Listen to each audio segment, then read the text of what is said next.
mo bang magkaroon ng sarili mong negosyo pero hindi mo alam kung paano simulan at natatakot ka? Ano nga ba ang pumipigil sa'yo? Yan ang sasagutin ng inyong palawenyang tindera. Pero bago tayo mag-umpisa, huwag ka nang mahiya. Please lang mag-subscribe ka na sa akin. Walang kabayad-bayad yan. Paki-like na rin ang aking video kung hindi naman kayo busy. Baka naman pwedeng paki-share na rin mga kasari. At eto na, umpisahan na natin ang real talk at masaya nating chismisa. Isa ka ba sa nangangarap na sana magkaroon din ako ng negosyo? Gustong gusto mo nga, pero bakit hindi mo masimulan? Kasi may pumipigil sa'yo? Ano? Siyempre, yan ang aking sasagutin. Sabi ni Sir Philip, na gusto niya nga daw magkaroon ng negosyo. Alam niyo mga kasari, no?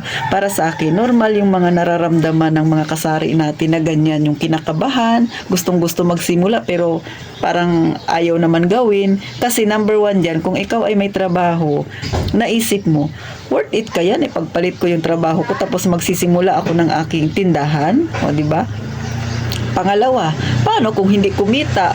O paano yun? Hindi naman pwede na pag hindi kumita yung negosyo mo, pupunta ka ulit doon sa kumpanya. Ay, balik na lang ako kasi nalugi yung negosyo ko. Di ba? Hindi naman pwedeng ganon. So, walang balikan yon. So, baka isa yan sa mga nagiging problema ninyo. Para sa akin, normal. Kasi siya titintin, yan din yung aking nararamdaman, mga kasari. Pero ito yung tips ko sa lahat ng gustong pasukin ng ganitong negosyo. Kung kayo ay may sapat na pera, sabi natin may 50,000 na kayo na pera na pampuhunan. Kung talagang desidido na kayo, una ninyong gawin, huwag ninyong ilalahat ang inyong pera na ilagay sa tindahan kung ito yung gusto ninyong negosyo. Sabi natin 50,000, so 20,000 lang muna ang ipasimula ninyo sa inyong negosyo. Yang 20,000 na yan, dyan ninyo palaguin. Dyan kayo mag-umpisa. Huwag ninyo munang dadagdagan. Yung natitira ninyong pera, standby lang siya. Gamitin niyo yan sa emergency, mga kasari. Next, kailangan maging masipag ka. Kung ang tindahan ninyo ay gaya sa akin, medyo may kaliitan, so dapat araw-araw kang mamili. Yan talaga yung magiging dapat nagawi ng isang nag-uumpisa pa lang sa kanilang tindahan. Dapat masipag ka, masinop ka, and then syempre, yung benta, huwag mo munang babawasan. Yung benta mo, ibili ng produkto para dumami ang paninda mo, lumago. Para kang nag-aalaga ng halaman, di ba? Pag maliit pa, inaalagaan. Pagka lumaki na, yumabong na, kabunga na, saka pa lang binabawasan, saka pa lang mamimitas. So, ganyan din sa pagninegosyo, mga kasari.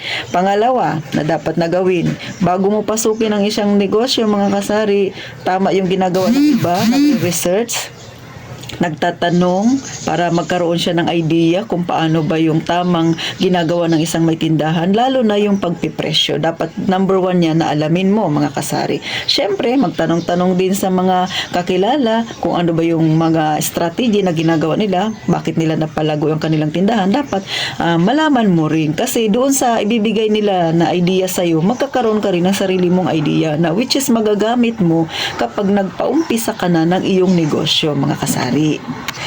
Next, kailangan maging matatag ang loob mo. Huwag mong isipin na pag nagtayo ako baka malugi. Huwag mo. Ginusto mo yan, panindigan mo. Kung may problemang darating, harapin mo, mga kasari. Kasi hindi pwede na konting problema lang, konting tuma lang, ay ayoko na, isara ko na lang. Hindi ganun. Alam niyo mga kasari, no, yung mga nakikita ninyong nagtagumpay sa kanilang negosyo, lahat ng mga yan, pinagdaanan din yung pagdadaanan mo ngayon pag nag-umpisa ka ng negosyo.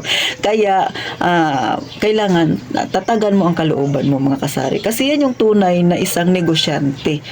Sa totoo lang, ang pagninegosyo, may ups and down naman talaga. Ako, mga kasari, no, kahit na nasa harapan ninyo ako, pangiti-ngiti ako, masaya ako na humaharap sa inyo. May mga ups and down talaga akong hinaharap sa aking pagninegosyo. Pero, yan yung nagtuturo sa akin na mas maging matatag. Yan yung nagtuturo sa akin na mag-isip pa ng mga strategy kung paano ako makakabenta. Lalo na kami dito ay tabi-tabi, mga kasari. So, isa rin yan sa magiging problema ng isang may negosyo, yung magiging kakompetensya mo, mga kasari, kung sakaling mag-uumpisa ka na ng iyong negosyo. So, eto no, may kukwento ko sa inyo mga kasari. Ito, totoo ito. Kapitbahay namin ito. At syempre, isa rin siya sa mga kakompetensya ko. Pero isi-share ko sa inyo ang kanilang story. Kasi isa rin sila sa mga nakatulong sa akin kung bakit naging matatag ako sa aking pagtitindahan. Kasi nakita ko yung hard work nila sa kanilang negosyo mga kasari. So, ang lalaki ay dati po siyang kargador sa palengke. And then yung kanyang asawa, yung kanyang misis ay nagtatrabaho naman doon sa may Xerox. Yung magpapaserox ka ng mga papel, so sila yung nagsiserox noon. Ngayon, nagkaroon ng kaunting ipon yung babae, nagtayo ng tindahan. Yung tindahan niya, yung kanilang bahay muna. O, doon siya nagpaumpisa ng kanilang maliit na negosyo. So, hindi mo masasabi na nag-umpisa sa malaking kapital kasi ang buhay nila ay nasa masa din. Talagang maliit lang yung kanyang paumpisa.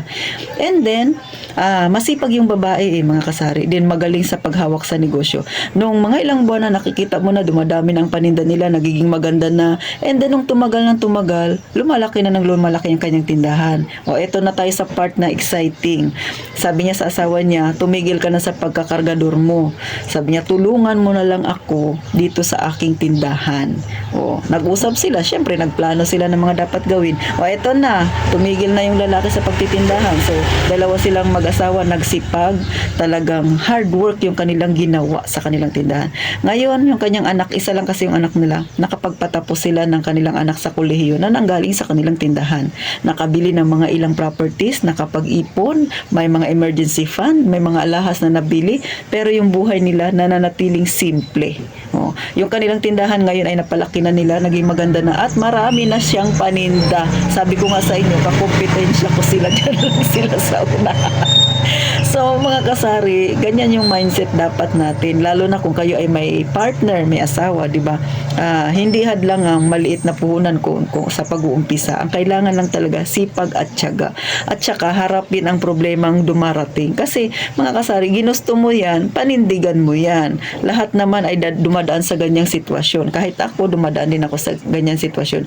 Kaya, sa mga gustong magkaroon ng sariling negosyo, yan ba yung pumipigil sa inyo? Tatagan mo ang loob mo, lakasan mo ang loob mo. And then syempre, pinakamaganda sa lahat, bago mo pasukin ito, ipag-pray mo muna.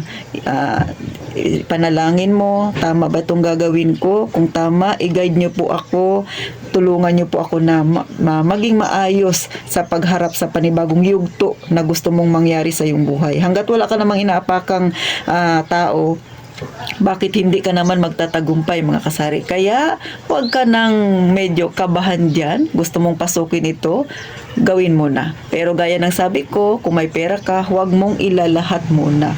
Mag-umpisa ka sa maliit na kapital at yun ang pagyabungin mo paunti-unti.